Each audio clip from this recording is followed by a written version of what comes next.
In 1968, a behavioral researcher named John B. Calhoun built a perfect world. Not for humans, for mice. He called it Universe 25, a sealed environment, unlimited food, unlimited water, no predators, no disease, no scarcity of any kind. Every variable that causes suffering, eliminated. Every condition that causes stress, removed. He gave them everything, and then he watched. The colony grew, slowly at first, then faster. The mice organized themselves. They competed for territory, they defined roles, they raised young. Then something changed, not the environment. The environment stayed perfect, the mice changed. The males stopped defending territory, not because there was nothing to defend, because defending something requires accepting the cost of conflict. And the environment had made conflict feel unnecessary. And then a new class emerged. Calhoun called them the beautiful ones. They were physically perfect, well-groomed, healthy. They had opted out of every role that required friction. They occupied the space of living without doing any of the things that make a life structurally coherent. The colony peaked, then it fragmented, then it went extinct. Not from disease, not from starvation, from the inside. Universe 25 was not destroyed by too much hardship. It was destroyed by the removal of productive stress. Scarcity is not the enemy. It is the structure. I want you to hold that image for a moment.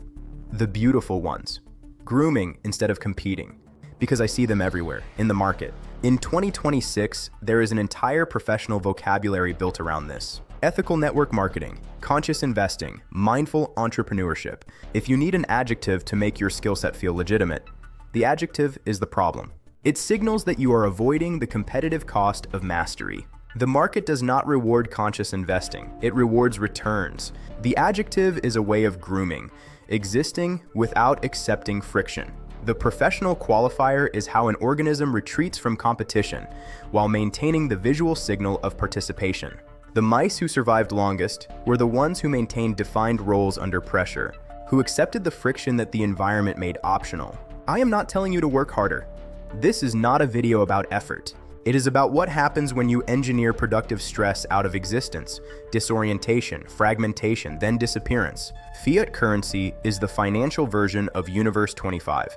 It is an environment engineered to remove scarcity. Central banks print when conditions require it.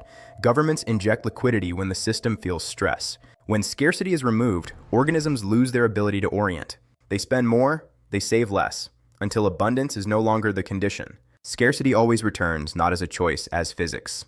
You cannot print productive capacity.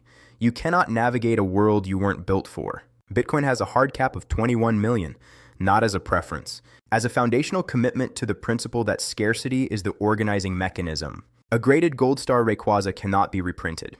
The scarcity is what makes the asset structurally coherent across time, like a broad ETF of companies still competing. The beautiful ones did not die from external causes. They died from the inside. Their capacity to function had not been suppressed. It had atrophied. The comfort of spending everything you earn is Universe 25 running inside a personal balance sheet. The consequence comes later, when the environment changes. One action, one diagnostic question. Look at your professional positioning. Are you using an adjective to avoid the cost of a harder claim? Look at your assets.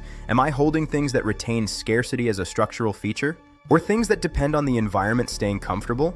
The mice that persisted longest were the ones who still had something to defend. I have made sure I do too. Subscribe.